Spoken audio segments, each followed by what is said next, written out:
For this episode, I'll come to the epicenter of China's mission to reduce poverty. In the next few days, I'll be driving the poorest regions in southwest Yunnan province to find out what is China's poverty alleviation.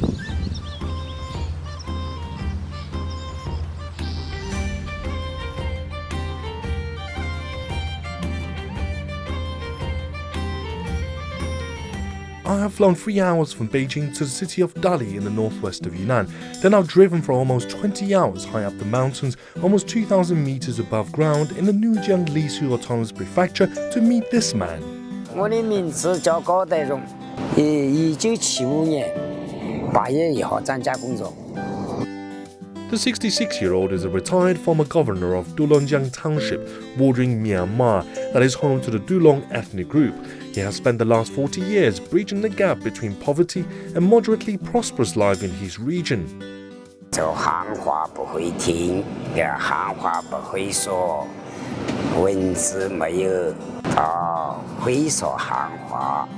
那么现在呢，这个我们同族同胞呢，应该说，在党的关系上，都有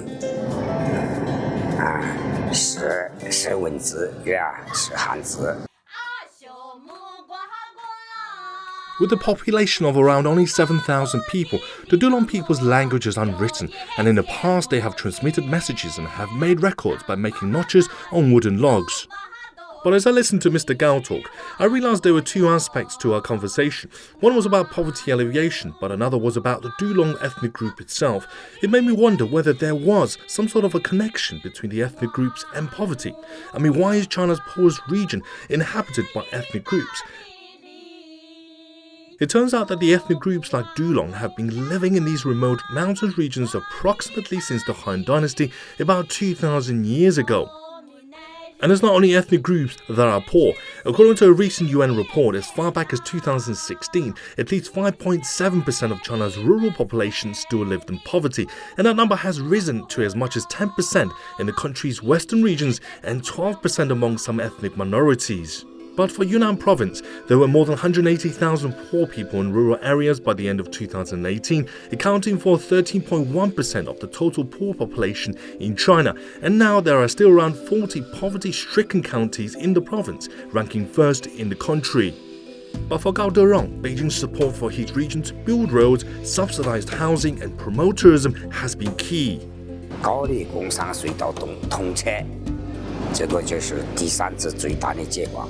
你看，那么过去7天路，县城到7天路，现在呢才有2个小时了。过去封上半年，6个月或7个月，现在不封上了。 One of the main focuses of poverty alleviation efforts here in Yunnan province has been providing transportation routes from urban places to rural areas.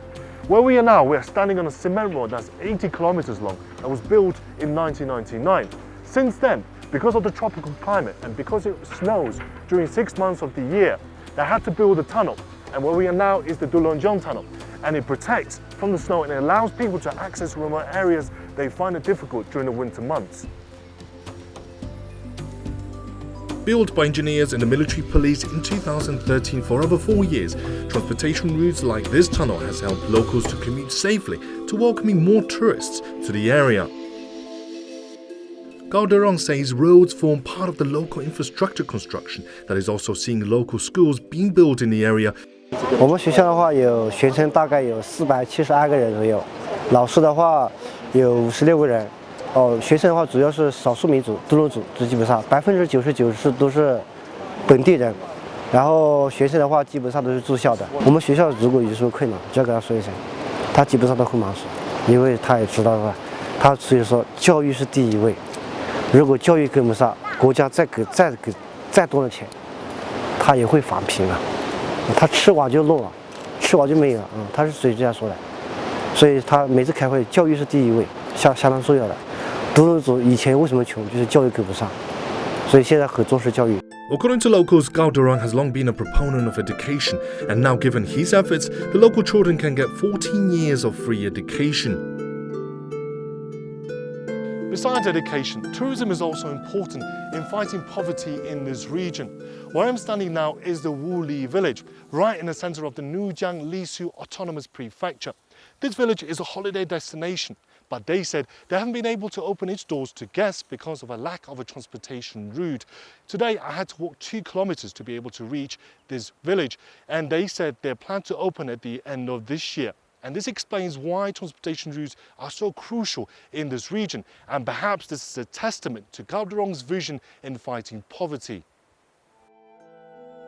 Wuli village is one of the prefecture's scenic spots and is now aiming to build itself to a national tourist resort that showcases its ethnic and geographical diversity. 现在这个重点打造的就是咱们这个酋长头村的这个旅游产业，让老百姓呢参与其中。来了客人以后，可以说每家都去这个住上几个客人，在他家里这个吃啊住啊，甚至欣赏一些这个歌舞表演，来实现老百姓的这个收入。而且我们又在这个小组里边，现在搞了一个这个手工艺品的一个农民合作社，通过老百姓自己亲自来做这个怒毯呀，或者是这个怒族的衣服啊，或者是这个石板呀，把这个老百姓的做的这个手工艺品由合作社里边统一的来销售，对老百姓的这个收入呢也起到了很大的帮助。But what about the people themselves? How have their daily lives changed with poverty alleviation?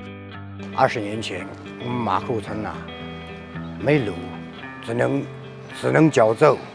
老百姓老人家从来没有见过车子是不是毛豆今天就是第一就是离不开交通，然后交通动了，电也动了，网络也动了，交通能改变我们的命运。金角不上人工商的事啦呀，路什么个ton的没有ton么的么，今年你是啦，搞是啦没，你话应不了，你们在应面在打了。现在呀，这是人均6000块钱的收入，原来1分钱都没有，但我们自己也是。这个6000块钱，人均6000块钱是满足不了，人均的嘛，能够达到这个3万以上，你看3万以上才能够基本过得了。So far, the Dulong people are officially not poor anymore, but there is a tendency for people to fall back into poverty, and that rate has dropped to 2.6%. Meanwhile, in Beijing's 13th Five-Year Plan, it aims to completely eliminate poverty by 2020. In practice, this means making people earn at least $2.30 a day, or $421 per year. And a 2016 UN report indicates that it's on course to complete that target. After driving for more than 700 kilometers over the span of 3 days, there have been plenty of stories of development in the region, but what I found interesting was that the poverty relief drive is quite detailed by its individual focus on each prefecture and village. And this has meant that each region is able to address their needs according to their priorities. And this mirrors the detailed way the local people talk about poverty alleviation, essentially dividing it into 2 parts, Fulping and Korping, respectively referring to the works in progress and the progress made so far. I'm Josh, stay tuned with China Matters.